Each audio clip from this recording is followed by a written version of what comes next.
Ini kita diambil nih yang asli-asli, nanti ditukar dengan elektronik. Ngumpulin data orang segala macam seluruh Indonesia harus dikumpulin. Apa itu Pak sertifikat elektronik, Pak? Sertifikat elektronik ya sertifikat tanah, cuma bentuknya elektronik.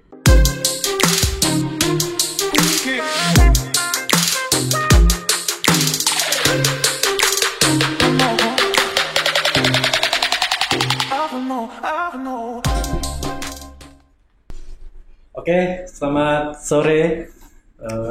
Selamat datang di posisi podcast Ikatan Surveyor Indonesia edisi 2021. Kita mulai lagi setelah sempat beberapa lama vakum karena pandemi.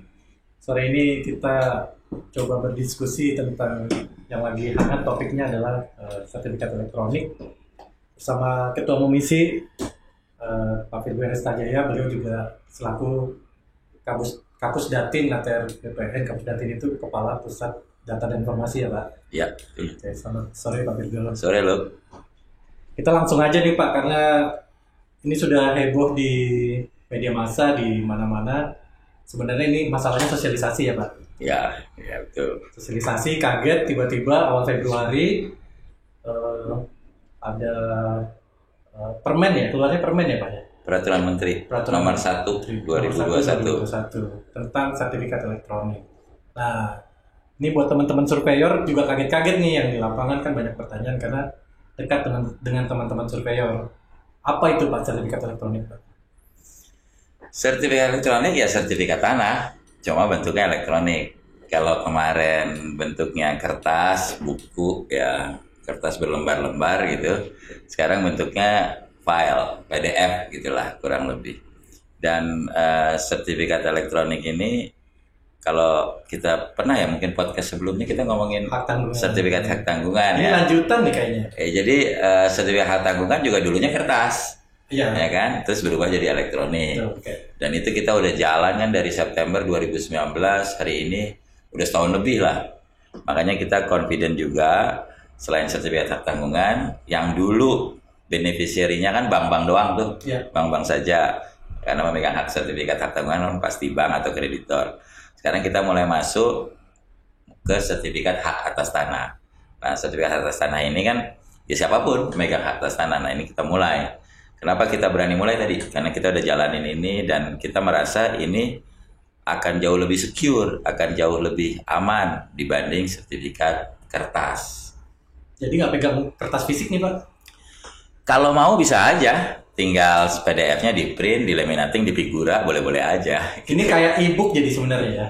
Kayak e-book, kayak kita kan sekarang udah zaman sekarang juga, kita sekarang kalau ikut seminar sertifikatnya juga udah elektronik ya kan.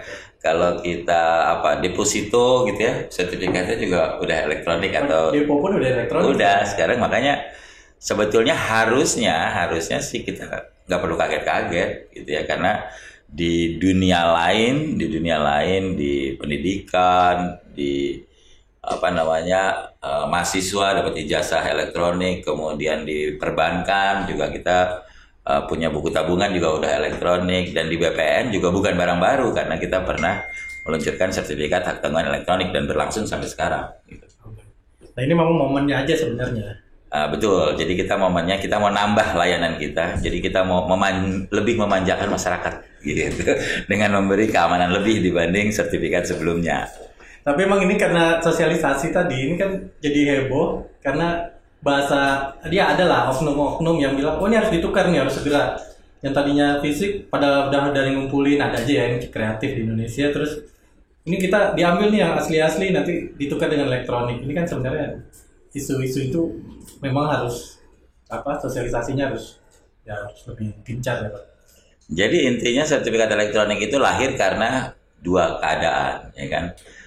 Yang pertama adalah nanti kalau ada orang mohon sertifikat, belum punya sertifikat nih tanahnya, dia minta tanah saya sertifikatin dong, mau BPN diukur, diperiksa pemiliknya benar, keluar sertifikat elektronik.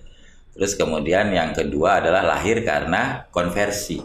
Konversi itu artinya seseorang udah punya sertifikat kertas, terus dia datang ke BPN, Pak, saya nggak pede nih pegang sertifikat kertas, takut kena rayap, takut kebanjiran, takut segala macam. Saya ubah dong jadi sertifikat elektronik. Nah, pada saat dia mengubah ke dalam sertifikat elektronik, ya tentunya data-datanya kita validasi, kita perbaiki, dan kita minta emailnya dia, ya kan, kita kirim ke alamat emailnya dia sertifikat elektronik tersebut, dan sertifikat yang kertasnya, yang lamanya, yang dimaksud dengan penarikan itu ya kita cap aja nggak berlaku lagi, gitu kan. Jadi bukan berarti BPN secara aktif dan masif melakukan datang door to door, sertifikatnya tarik, enggak, itu nggak akan begitu. Sifatnya lebih ke volunteer atau sukarela dari pemegang sertifikat. Intinya sertifikat yang lama pun masih berlaku sebenarnya. Masih berlaku dan akan terus berlaku kalau misalnya yang bersangkutan itu nggak datang mau diapain, ya kan gitu. Masih tetap bisa Betul. Dan nggak usah khawatir juga, Permen kemarin itu kan sebetulnya landasan hukum supaya kita bisa bikin sertifikat elektronik, bisa memberi layanan sertifikat elektronik ke masyarakat.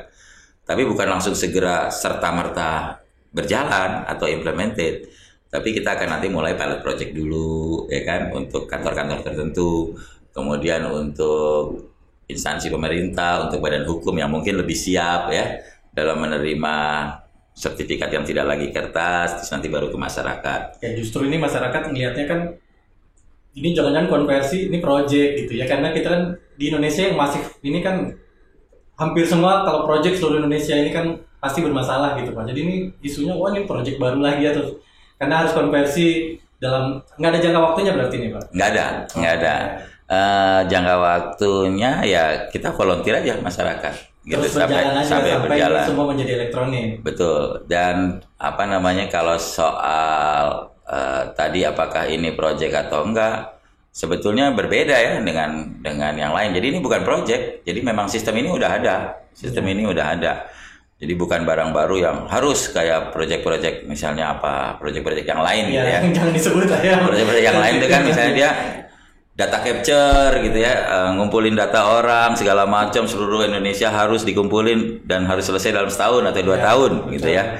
Kita nggak begitu karena ini cuma sekedar konversi bentuk sertifikatnya saja.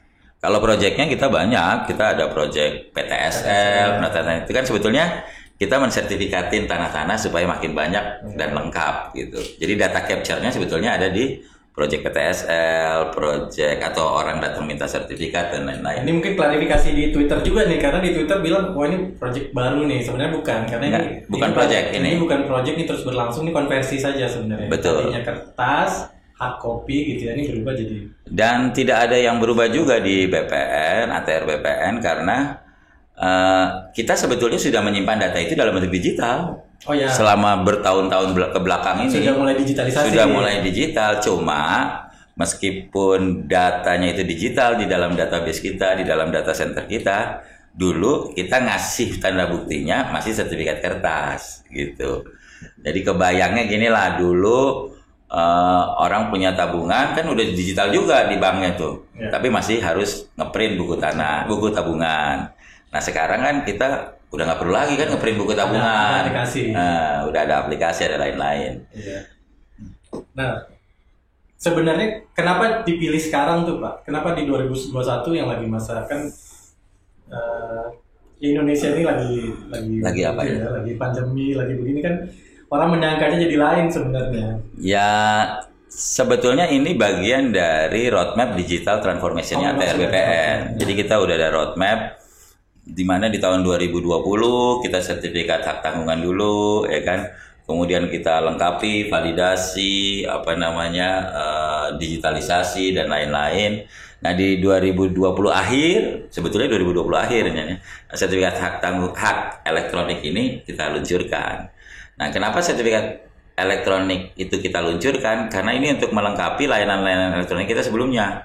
Kita kan udah punya layanan elektronik hak tanggungan. Kita udah punya layanan elektronik pengecekan, roya dan lain-lain. Yang itu kurang lebih sekitar 30%-an dari seluruh layanan. Sudah berjalan. Nah, kalau ini kita masuk ke sertifikat elektronik, nanti dengan teman-teman atau masyarakat punya sertifikat elektronik, dia akan lebih kita manjakan lagi, di mana transaksi-transaksi berikutnya pasti elektronik tuh. Jadi misalnya jual belinya juga elektronik, kalau dia mau pemecahan bidang tanah elektronik dan lain-lain. Tentunya dengan layanan elektronik terhadap sertifikat yang sudah elektronik, tentunya layanannya juga akan pasti lebih cepat, lebih efisien, dan lebih secure atau lebih aman. Gitu. Ini sebenarnya masalah kesiapan infrastruktur juga di sini. Infrastruktur sih kita sudah mempersiapkan. Jadi kalau di Pusdatin kita udah ningkatin semua ya, fitur-fitur keamanan, fitur-fitur resources, tanda tangan digital dan lain-lain. Jadi kalau dari sisi keamanan ya, kita udah banyak tuh layer-layer keamanan di sertifikat digital ini, yang tentunya lebih aman daripada sertifikat kertas. Gitu. Yeah. Pernah punya sertifikat nggak Pak Luki? Tahu nggak keamanannya di sertifikat kertas? Di sertifikat kertas itu pengamanannya nih ya, ada microprinting tulisannya kecil kita nggak tahu, terus ada kayak hologram tulisan emboss gitu ya, ada apa lagi, ada itu ada nggak sih di sertifikat kita sekarang? Ada. Oh ada. Itu terus ada kayak uang tuh, kayak ada uang lah, ada di uang kan ada karena emboss, kita kan yang nyatakin juga sama tuh peruri, jadi jadi keamanannya lebih pada kertasnya, fisiknya. Jadi kertasnya yang kita amankan sehingga nggak dipalsuin orang. Tapi kalau orang yang canggih, mungkin dia nggak bisa malsuin. Tapi kalau orang awam, dia nggak tahu bedanya tuh, gitu. Yang tahu bedanya cuma sama kayak uang kertas palsu lah. Betul, uang kertas palsu kan banyak juga yang ketipu. Banyak yang ketipu. Tapi kalau perlu ditanya, pasti perlu tahu ini palsu. Gitu. Tadi, ya. Nah di dalam sertifikat elektronik, kita ningkatin keamanannya tuh banyak. Jadi mulai dari nomor ya, nomor itu kalau dulu urut, sehingga orang kalau mau malsuin sertifikat, dia malsuin sertifikat tahun 95 ya, di kantor misalnya mana tertentu ya. Di kantor itu tahun 95 nomornya AK 75000 sampai 7500100 gitu ya. Jadi tinggal antara itu aja. Nah sekarang kita sistem penomoran kita kan acak, random, alphanumeris, alphanumeris lagi kan, di-create by system. Dan nggak urut juga, lompat-lompat gitu, sehingga orang mau nebak juga bingung gitu ya. Satu, yang kedua itu pengamanan dokumennya sendiri ya, pengamanan isinya atau kontennya, kita punya yang namanya link.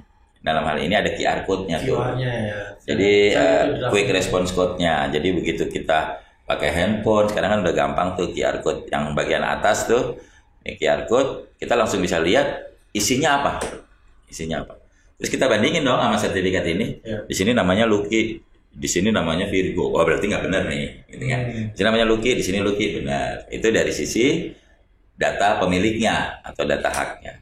Terus di bawah ada lagi kita pasangin QR code yang posisinya gunanya itu link. Kalau kita pakai handphone atau aplikasi QR scanner gitu, dia langsung bisa ngebaca ini bidangnya begini. Di gambar sertifikat kan ada gambar bidangnya. Kalau sama ya berarti benar. Gitu. Itu dari sisi konten. Kemudian ada lagi kita perlindungan terhadap keutuhan dokumen, keaslian dokumen, dan anti penyangkalan. Gitu. Yaitu dengan kita menerapkan tanda tangan elektronik. Yang itu dijamin sama BSSN atau BSRE. Kerjasama sama BSSN gitu. Betul. Jadi dari dia BSSN itu Sandi Negara. Betul. Jadi dia punya BSRE itu di bawah BSSN, badan sertifikasi itu. Jadi kalau sertifikatnya itu dirubah satu titik aja ya, langsung dokumennya itu invalid. Gitu. Langsung dokumennya nggak valid lagi tuh tanda tangannya. Tapi kalau nggak ada perubahan, biarpun 10 tahun, 20 tahun, kita bisa tahu tuh, oh itu betul yang dikeluarkan oleh kantor pertanahan Depok, misalnya ya, ditandatangani oleh kepala kantornya ini. Tapi kalau misalnya ada luasnya dirubah nih ya, 1020 jadi 1 hektar gitu ya, nah itu tanda tangannya langsung luntur, langsung invalid gitu. Jadi udah jauh lebih secure. Cuma tadi mungkin masyarakat belum ini aja, belum. Wajar. Jadi ini memang perubahan ya. Namanya juga migrasi. Perubahan, namanya migrasi. Tapi kalau kita lihat sih harusnya masyarakat jangan takut. Dan kita kan ada banyak bukti lah. Betul. Bahwa dulu kita belanja e-commerce tuh nggak dipercaya, Pak. Sekarang tiap hari ya kan. Kita punya uang, nggak tahu, kalau anak saya sih lebih senang pegang uang digital daripada uang kertas. Uang kertas ada di dompet sekarang, isi udah berkurang ya. Uang kertas kan bisa dicopet ya, bisa kerendam, bisa macam-macam. Kalau uang digital nggak bisa tuh gitu. Ya sama lah kurang lebih. Siapa rencana pertama siapa nih Pak? Targetnya boleh nggak nih masyarakat? Pak saya mau jadi digital aja langsung ke kantor pertanian, udah siap belum Pak? Sekarang kita akan menentukan dulu kantor-kantor mana, gitu. Yang kita akan diutamakan adalah kantor-kantor yang menjadi survei ease of doing business seperti Jakarta dan Surabaya. Kemudian mungkin ada beberapa kantor-kantor besar, kantor-kantor metropolitan lah seperti mungkin Batam, Denpasar dan lain-lain yang kita lihat nanti jumlah data siap elektroniknya yang paling siap. Gitu. Itu yang akan kita pilih. Jumlahnya saya belum bisa tentukan sekarang. Masyarakat dulu atau? Setelah kantor-kantor itu kita tentukan, gitu ya, baru kita akan mulai dari mungkin instansi pemerintah dulu, badan hukum dulu. Oh, jadi ini juga masih betul, proses kalau ini. masih proses. Kalau mereka udah firm, udah nggak ada masalah dan lain-lain, mungkin baru kita eskalasi ke kantornya lebih banyak. Yeah. Kalau kantornya udah banyak, baru mungkin nanti baru ke masyarakat perorangan atau individu. Jadi mungkin ya paling belakangan lah. Tapi mudah-mudahan sih akhir tahun ini harusnya udah bisa ya. Gitu. Kalau kita mulus jalannya. Pak, ini tadi kita ngomongin sertifikat, yang saya banyak baca di Twitter nih. Yang benar sertifikat atau sertifikat, karena di KBBI itu sertifikat pakai F, Pak. Ini tapi di BPN selalu bilang sertifikat ya. Sebetulnya what's in a name lah. ada bercandanya gini Pak, oh ini dulu yang bikin orang Sunda gitu. Mungkin, tapi saya nggak tahu, ini kan UPA ya, Undang-Undang Pokok Agraria, dia dulu bilang bahwa kegiatan administrasi pertanahan itu terjadi pengukuran, daftaran tanah, terus terakhir penerbitan sertifikat. Nah di undang-undang itu kebetulan tulisannya pakai P. Oh di undang-undang. Nah, kemudian di peraturan-peraturan turunannya pun karena kita mengacu ke undang-undang itu juga pakai P gitu ya. Sampai hari ini berlaku itu. Ada ya, mau dirubah ya. atau? Kalau saya sih nggak terlalu penting ya kalau kata-kata sertifikat atau sertifikat. Sekarang juga kayaknya terpaksa di kamus juga ada juga kadang-kadang sertifikat. Nggak ada. Nggak ada ya? Di bawah malah itu sebagai kayak disclaimer gitu. Oh, gitu. Karena bahasa KBBI ada sertifikat pakai F. Betul. Jadi ya nggak apa-apa lah. Sementara jadi sehingga kalau ada orang ngomong sertifikat P gitu, berarti itu keluarannya ATR BPN. Jadi malah identik. Kalau sertifikat jadi unik kan? Jadi unik ya. Kalau sertifikat berarti ntar sertifikat seminar gitu. Ya. Sementara gitu ya. Kesalahan tapi ada untungnya juga lah. Atau mungkin dulu juga sebenarnya nggak salah. Sekarang aja kita ya. Mungkin karena ini karena dari bahasa Inggris kan sertifikat gitu. Kan. Terus bahasa Inggris kalau F diterjemahin jadi P ya. Iya. Nah ini balik lagi ke keamanan tadi Pak. Tadi intermezzo tentang sertifikat keamanan. Saya pernah lihat slide tuh tentang blockchain di BPN. Dari Telkom kalau nggak salah saya dapat tuh. Apa emang udah mau di-play apa gimana Pak? Jadi tadi fitur-fitur keamanan itu tadi fitur-fitur keamanan di dokumennya dan kontennya. Tapi di dalam sendiri data center kita juga punya banyak fitur-fitur keamanan ya kan yang paling sophisticated lah yang saat ini yang lagi heboh ya. State of the art-nya keamanan lah sekarang. Cuman kita juga melirik bahwa di dalam roadmap kita juga ada, yaitu bahwa kita akan ningkatin keamanan ini menjadi lebih aman lagi gitu. Sehingga mulai tahun lalu kita udah mulai riset tentang teknologi blockchain.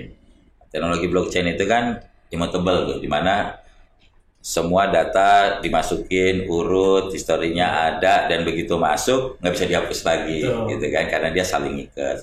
Kemudian keuntungannya juga mungkin dia distributed servernya, nggak cuma satu. Meskipun sekarang juga kita punya DC, punya DRC, punya data center, punya disaster recovery center. Kalau di dalam blockchain atau distributed server itu servernya bisa banyak gitu. Jadi kalau orang ngehack, dia mesti ngehack banyak. Ngehacknya lebih susah lah. Lebih susah gitu. Data center yang sebenarnya. Jadi kita melirik juga. Tapi belum ya Pak. Tapi belum kita terapin. Tahun ini mungkin kita coba bikin purwarupanya lah. Purwarupanya terus nanti pilot project dan lain-lain. Tapi ya itu kembali. Semua itu kita lakukan demi meningkatkan security tadi. Nah ini lanjutan masalah keamanan tadi. Ini saya baca juga karena di media massa kan heboh sekali ini tentang gimana cara jualnya, gimana cara menggadaikannya, mensekolahkannya, gimana cara bawanya misal ke bank gitu. Kita bawa handphone apa gimana? Atau dia dikasih akses link gitu? Itu pertanyaan semua orang tuh Pak. Sebetulnya begini, sama seperti kita punya buku tabungan. Ya, buku tabungan sekarang kalau kita punya akun bank gitu, yang kita lakukan apa sekarang? Ya, kita bisa lihatnya di website, kita punya lihatnya bisa di aplikasi bank tersebut, terus kita bisa lihat saldo kita bisa lihat mutasi kita gitu kan. Kita juga punya aplikasi yang namanya Sentuh Tanahku. Jadi masyarakat bisa melakukan pengecekan di situ tuh. Jadi misalnya Pak Luki punya sertifikat, punya tanah satu, udah sertifikat elektronik gitu ya.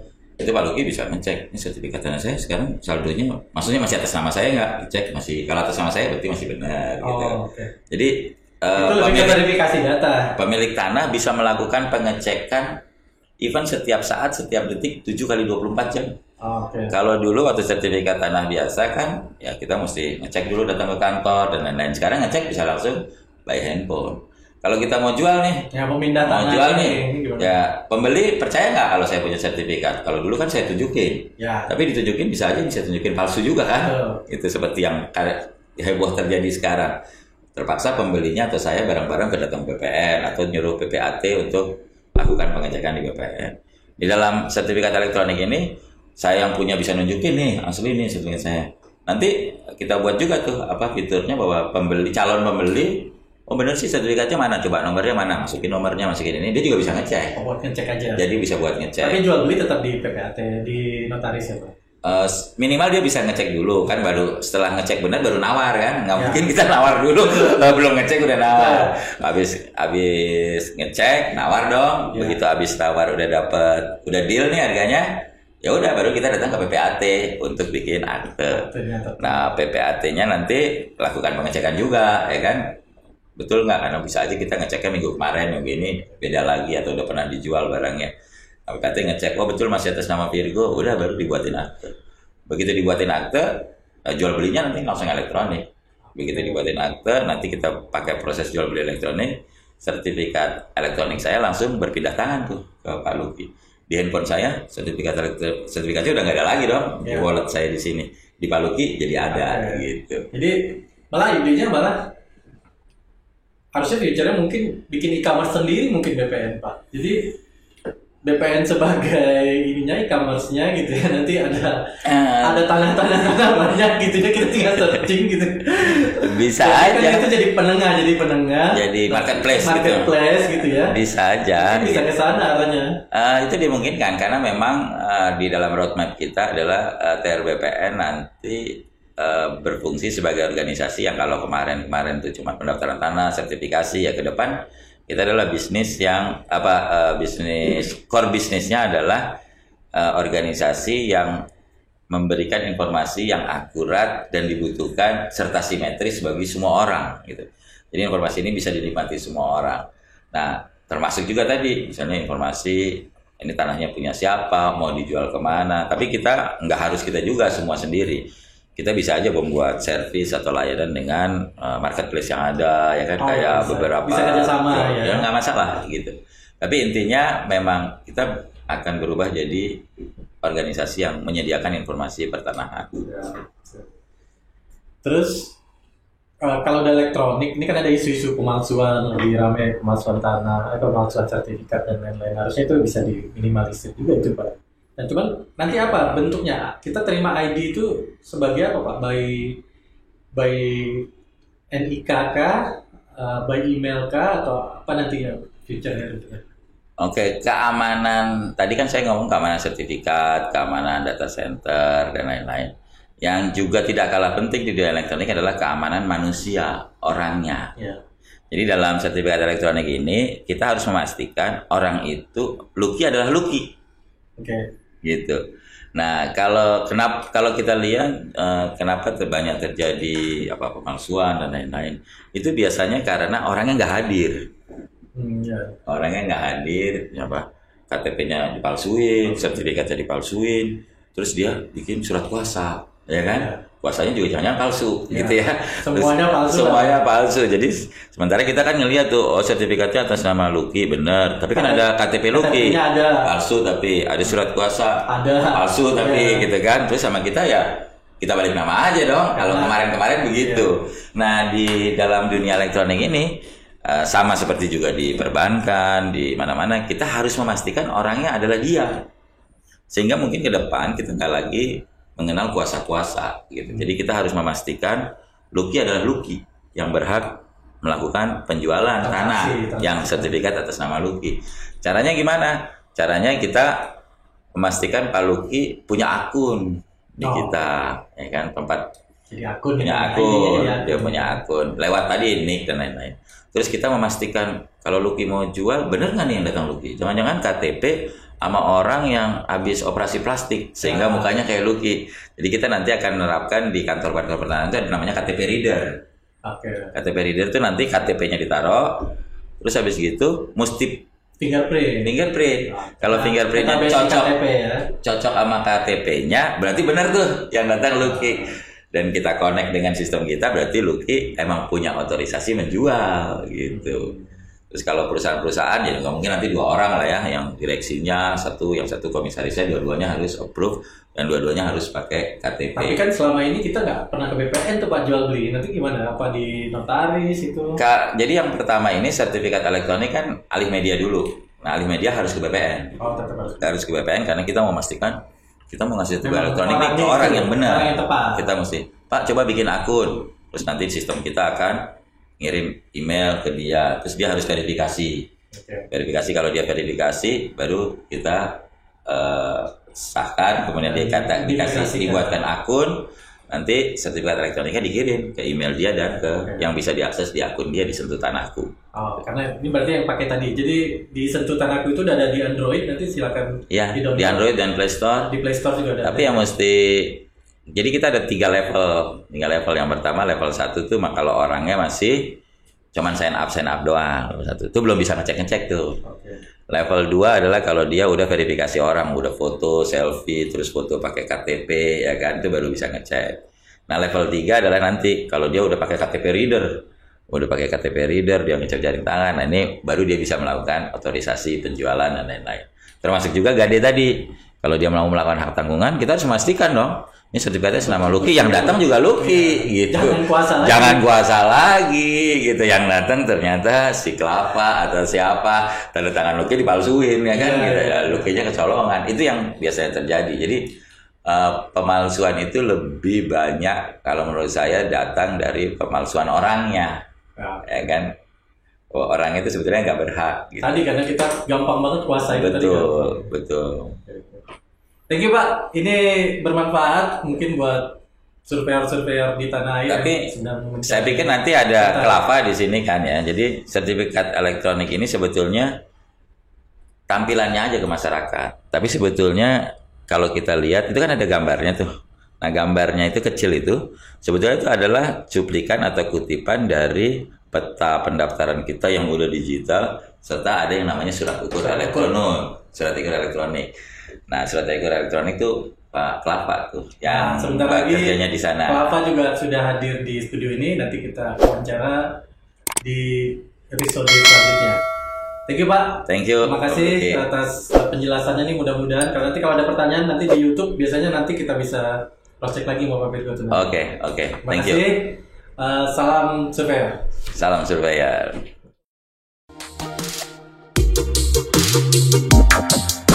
Thank you.